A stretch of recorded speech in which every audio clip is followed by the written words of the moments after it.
which I think is just such a vulnerable line in the film that we can all relate to. Definitely. I mean, I'm not going to say I, don't tear or anything, but, I'm not crying, you're crying. You never know. Hello, everyone. It's Vanessa here, and I am joined by the incredible director and producer of Disney's live remake of Lilo and Stitch.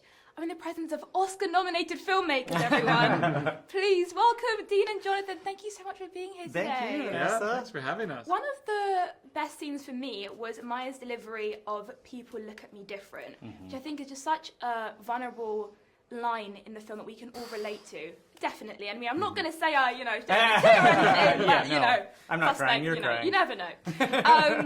But I want you guys to recall a moment where you felt different in your industry or, becoming filmmakers, and how you used that moment to bring it into the film to make it feel so vulnerable. I mean, one of the reasons that I was so passionate about this project from the beginning is that I saw the original Lilo and Stitch when it first came out, and all those themes about being an outsider and trying to find your place in a world that wasn't really made for you necessarily, all those really resonated with me. And I think that is part of what spurred me into making film and loving animation and drawing and painting and filmmaking, and that is where I found my my found Ohana. Lovely. And Jonathan?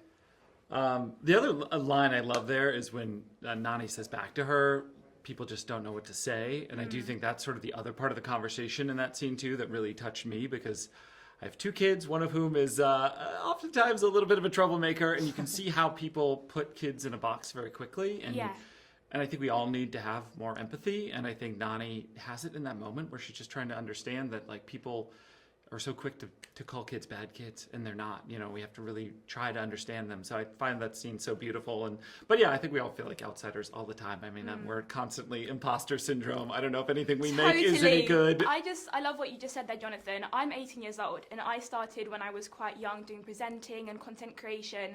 And it's always that kind of idea that people don't take kids seriously. So hopefully in this film, people will be able to see that Lilo and so many other kids like her actually do have that imagination and that ambition to, strive for better and to be different, because being different is actually cool. Yeah.